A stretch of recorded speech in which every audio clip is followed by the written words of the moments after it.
नमस्कार मित्रांनो, सगळ्यांचे स्वागत माझ्या कॉमन मॅन या युट्यूब चॅनलवर. मित्रांनो, निवडणुका आता एक एक टप्प्यातला पार पडत आहेत. तसे तसे वार आणि प्रतिवार, हल्ले प्रतिहल्ले जोरदार सुरू आहेत.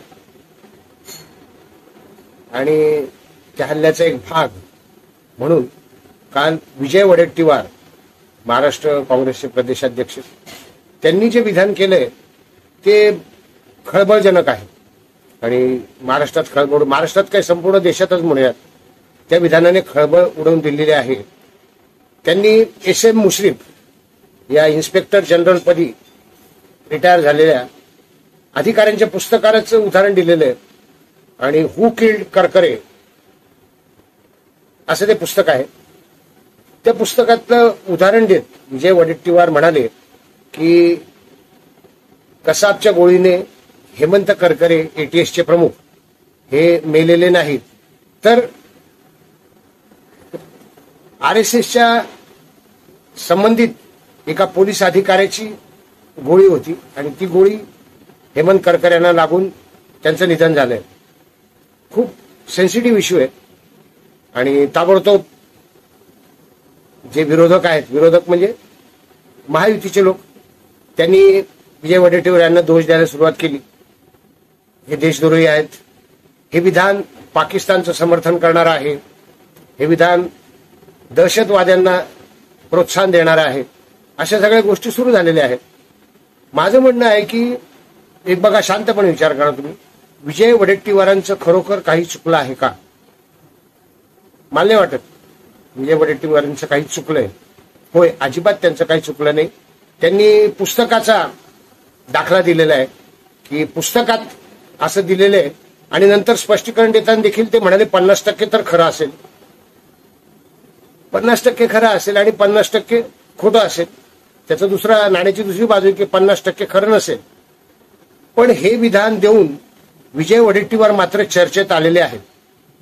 काहींना असं वाटतं की काँग्रेसला पराभव समोर दिसतो आहे, म्हणून आता काँग्रेसनी अशा प्रकारची विधानं सुरू केली आहेत मुस्लिम मतं मिळवण्यासाठी, मुस्लिम लांगुल चालन करण्यासाठी. मी म्हणतो काय चुकलं त्यात? मतं मिळवायची आहेत आणि त्याकरता जसं मतदारांना आकर्षित केलं जातं विविध घोषणा करून, तसं त्यांनी हे म्हटलेलं आहे.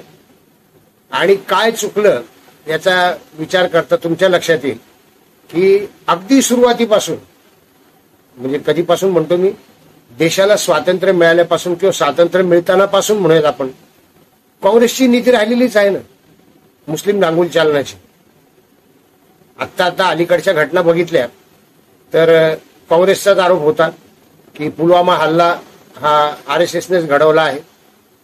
त्यानंतर परवाच उदाहरण, परवा एका एअरफोर्सच्या जवानांवर हल्ला झाला, एअरफोर्सच्या वाहनावर हल्ला झाला आणि त्यात देखील विधान आलंच की हा निवडणुकीचा स्टंट आहे भारतीय जनता पार्टीचा, आणि तसा हल्ला काही झाला नाही. इतकंच काय, एअर स्ट्राईक जे झाले होते, एअर स्ट्राईक सगळ्यांनी कौतुक केलं.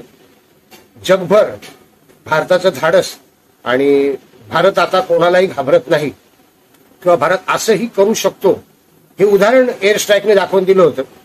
आणि तेव्हाही संशय व्यक्त झालाच की, तेव्हाही काँग्रेसने म्हटलेलंच आहे की हे हल्ले झालेच नाहीये, एअर स्ट्राईक केलेलाच नाहीये, भारतीय जनता पार्टी खोटं बोलते. हिंदू दहशतवाद ही संकल्पना कोणी आणली? बॉम्बस्फोटाच्या वेळा काँग्रेसनेच आणली ना, हिंदू दहशतवाद.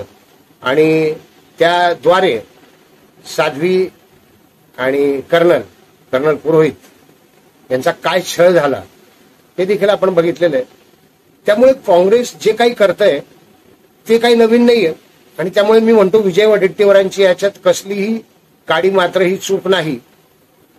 काँग्रेसची ही सुरुवातीपासूनच नीती राहिलेली आहे मुस्लिम लांगुल चालनाची, ज्यामध्ये 370 पासून वक्फ बोर्डापासून अनेक निर्णय घेतले गेले, अनेकदा घटना बदलली गेली, वेगवेगळी कलम घटनेत टाकली गेली, ज्याचा फायदा फक्त मुस्लिम समाजालाच होईल. त्यामुळे एवढा हल्लागुल्ला करण्यापेक्षा जनतेमध्ये जायला पाहिजे, जनतेला सांगायला पाहिजे काँग्रेसची ही नीती आहे आणि त्या नीतीनुसार विजय वडेट्टीवार बोलले आहेत. आता तुम्ही निवडायचंय, कारण मतदानाचे अजून टप्पे बाकी आहेत. त्यामुळं निवडायचं कोणाला आहे की अशी नीती असलेल्या काँग्रेसला निवडून द्यायचं आहे की देशप्रेम करणाऱ्या RSSच्या समर्थक असलेल्या भारतीय जनता पार्टी आणि महायुतीमध्ये एकनाथ शिंदे यांची शिवसेना आहे, राष्ट्रवादीचे अजितदादा पवारही सामील झालेले आहेत. महायुतीला निवडून द्यायचं की लांगुल चालन करणाऱ्या काँग्रेसला पुन्हा सत्तेवर आणण्याचा प्रयत्न करायचा किंवा तशी विचारसरणी ठेवायची, निर्णय तुमचा आहे. त्यामुळे तुम्हीच ठरवायचे. पण विजय वडेट्टीवारांचं चुकलं नाही. ते आपल्या पक्षाच्या परंपरेनुसारच बोललेले आहेत हे लक्षात घ्यायला पाहिजे. आणि ते जरी बोलले नसले तरी त्यांची विचारसरणी तशीच आहे. विचारसरणी जरी तशी नसली तरी त्यांना तसं बोलायचंच आहे, कारण मुस्लिम मतं हवी आहेत. आणि म्हणून मला वाटतं असं की विजय वडेट्टीवारांचं काही चुकलेलं नाही. ते पक्षाच्या धोरणानुसारच बोललेले आहेत आणि ती धोरणं तुमच्या सगळ्यांच्या समोर आहेत. फक्त मतदानाला बाहेर पडण्याची गरज आहे बरं का. फेसबुक आणि व्हॉट्सअप आणि इतर मीडियावर चर्चा करून चालणार नाहीये. मतदानाला जास्तीत जास्त मतदारांनी बाहेर पडायचंय आणि आपल्याला योग्य असा पंतप्रधान निवडून द्यायचा आहे. आणि योग्य आयोग्य कोण हे समजण्या इतका तुमचा सद्सद्विवेक जागृत असेल अशी मला खात्री आहे. भेटूयात नवीन व्हिडिओत कॉमन मॅनसह. व्हिडिओ आवडला असेल तर लाईक करा, शेअर करा, सबस्क्राईब करा. धन्यवाद.